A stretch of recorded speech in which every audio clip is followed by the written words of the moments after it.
String number 4, string number 5 and string number 6। तो सबसे top string जो होती है ये हमारी स्ट्रिंग नंबर 6 होती है। इवन तो हमारे ये सबसे क्लोजेस्ट है लेकिन ये स्ट्रिंग नंबर 6 होती है। तो अगर आपको कोई बोलता है कि स्ट्रिंग नंबर 3 ओपन बजाओ तो आप ये प्ले करेंगे, ठीक है। सो बेसिकली आपको नीचे से स्टार्ट करना है ऊपर की तरफ। To the strings. Up string number 1 is your index finger. Finger number 2 is your middle finger. Finger number 3 is your ring finger. And finger number 4 जो होती है वो आपकी लिटिल फिंगर होती है। तो ये मैं आपको बताऊंगा जब हम कॉर्ड्स प्ले कर रहे होंगे या जब हम एक्सरसाइजेस करेंगे तब आपको बताऊंगा कि एक्जैक्टली फिंगर नंबर 1 यूज करनी है, फिंगर नंबर 2 करिए, ठीक है। तो तब इसकी रिक्वायरमेंट होगी। Then we come to the strings. अब स्ट्रिंग्स में काफी कंफ्यूजन होता है लोगों को कि स्ट्रिंग नंबर 1 कौन सी होती है, स्ट्रिंग नंबर 6 कौन सी होती है। बस हमेशा याद रखिए जो सबसे पतली स्ट्रिंग होती है वो स्ट्रिंग नंबर 1 होती है। तो जो स्ट्रिंग सबसे नीचे होती है that is string number 1, string number 2, string number 3, string number 4, string number 5 and string number 6। तो सबसे टॉप स्ट्रिंग जो होती है ये हमारी स्ट्रिंग नंबर 6 होती है। इवन तो हमारे ये सबसे क्लोजेस्ट है लेकिन ये स्ट्रिंग नंबर 6 होती है। तो अगर आपको कोई बोलता है कि स्ट्रिंग नंबर 3 ओपन बजाओ तो आप ये प्ले करेंगे, ठीक है। सो बेसिकली आपको नीचे से स्टार्ट करना है ऊपर की तरफ, string number 1 to string number 6। And finally आते हैं हम फ्रेट्स में। तो वो तो काइंड प्रीटी ऑब्वियस ही है कि ये जो है फ्रेट फर्स्ट हो जाएगी, ये फ्रेट सेकंड हो जाएगी। लेकिन इंपॉर्टेंट थिंग अगेन ये है जो मैंने अपने 5 गिटार में बात करी थी कि अगर कोई बोलता है कि फर्स्ट फ्रेट में प्ले करना है तो इवन दो जो फ्रेट्स होते हैं फ्रेट्स ये मेटल पीसेस होते हैं, लेकिन तो आपको फ्रेट के ऊपर नहीं प्ले करना, आपको फ्रेट के लेफ्ट में प्ले करना होता है। तो अगर मैं बोलता हूँ कि फ्रेट नंबर 3 पे प्ले करिए फर्स्ट स्ट्रिंग में तो फर्स्ट स्ट्रिंग ये हो गई एंड फ्रेट नंबर 3 ये है तो इसके हमने लेफ्ट में यहाँ प्ले करना है। तो basically first gap, second gap, third gap जो है यहाँ पे हम प्ले करेंगे, right. So just as an exercise अगर मैं आपको बोलता हूँ कि अपने लेफ्ट हैंड की सेकंड फिंगर को फोर्थ स्ट्रिंग के फिफ्थ फ्रेट में रखो तो आप कैसे करेंगे? लेफ्ट हैंड की second finger is your middle finger, string number 4, I think string number 4 बोला था मैंने, string number 4 is going to be this string and fret number 5 बोला था मैंने, तो fret number 5 is going to be this, right? This fret जिसमें हमारी जो साउंड प्रोड्यूस होती है वो हमारी स्ट्रिंग्स की वाइब्रेशन से होती है। सो ट्यूनिंग करके हम डिसाइड करते हैं हम सर्टेन ये नोट, टॉप स्ट्रिंग की बात करेंगे तो एक नोट पे ट्यून होती है, फिफ्थ स्ट्रिंग एक दूसरे नोट पे ट्यून होती है और ये एक इसको स्टैंडर्ड ट्यूनिंग भी कहा जाता है। और स्टैंडर्ड ट्यूनिंग इसलिए, इसका मतलब ये नहीं कि आप बाकी कोई ट्यूनिंग में नहीं प्ले कर सकते, आप बाकी ट्यूनिंग में भी प्ले कर सकते हैं, लेकिन इस ट्यूनिंग में सबसे ज्यादा इजी होगा आपको कॉर्ड्स एंड मेलोडीज बजाना, ठीक है। विच इज द रीजन कि इस पर्टिकुलर ऑर्डर में ही इसको ट्यून किया जाता है जिसको स्टैंडर्ड ट्यूनिंग कहते हैं। तो ये स्टैंडर्ड ट्यूनिंग क्या होती है? जैसे कि मैंने पहले बताया था आपको, स्ट्रिंग्स जो नंबर्स होते हैं, स्ट्रिंग नंबर जो सबसे नीचे वाली स्ट्रिंग होती है स्ट्रिंग नंबर 1 होती है, स्ट्रिंग नंबर 2, 3, 4, 5 एंड टॉप वाली string G, D, A, E।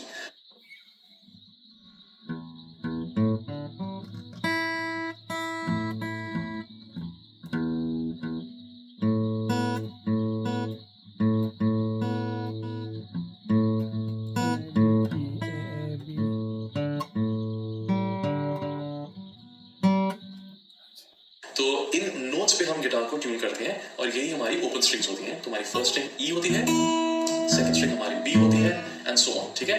अब इसको याद करने के डिफरेंट तरीके हैं। अगर तो मान लीजिए आप फर्स्ट स्ट्रिंग से ट्यून कर रहे हैं नीचे से तो E, B, G, D, A, E हो गया। तो इसको करने का तरीका होता है every boy gets dinner at 8, ठीक है। तो अगर आप every boy gets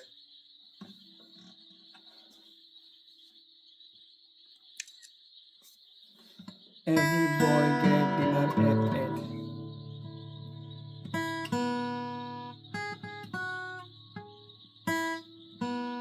Every boy get dinner at 8. E,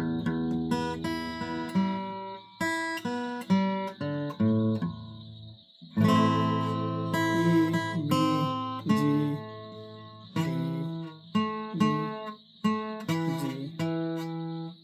G, A. Gets dinner at 8 याद कर लेंगे तो आपको याद हो जाएगा कि स्ट्रिंग के नाम क्या है, every boy gets dinner at 8, ठीक है। अगर मान लीजिए आप दूसरे तरीके से याद करना चाहते हैं टॉप स्ट्रिंग से, काफी लोग होते हैं वो ऊपर से करते हैं, मैं पर्सनली मैं भी ऊपर से करता हूँ। तो मतलब 6 स्ट्रिंग से नीचे मैं वैसे याद रखता हूँ। तो वो होता है E, A, D, G, B, E और इसको याद करने का तरीका होता है eat all day get big easy, okay. E, A, D, G, B, E। तो आप देख लीजिए आपको किस ऑर्डर में याद करना है, बट ये स्ट्रिंग्स को जो नंबर्स जो स्ट्रिंग के नाम होते हैं ये याद करना जरूरी है क्योंकि हम अपना नेक्स्ट लेसन जो है जिसमें गिटार ट्यूनिंग सीखेंगे उसमें भी आपको इन्फॉर्मेशन चाहिए, right. So I hope you enjoyed that lesson. अगर आपके पास कुछ भी कमेंट्स हैं या अगर कुछ क्लैरिफिकेशन आपको चाहिए तो नीचे डिस्क्रिप्शन बॉक्स में जरूर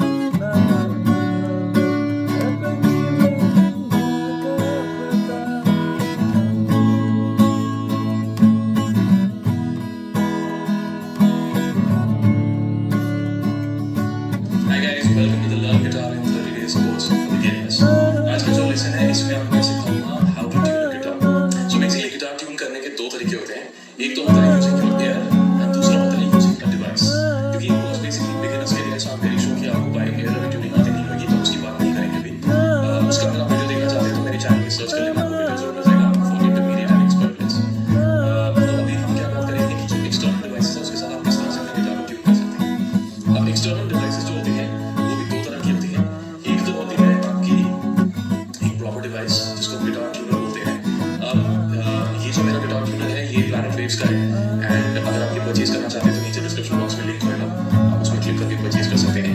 एक तो ये ट्यूनर होता है, बाकी जो इलेक्ट्रो अकूस्टिक गिटार्स होते हैं, क्योंकि मेरा गिटार जैसे मैंने आपको पहले वीडियो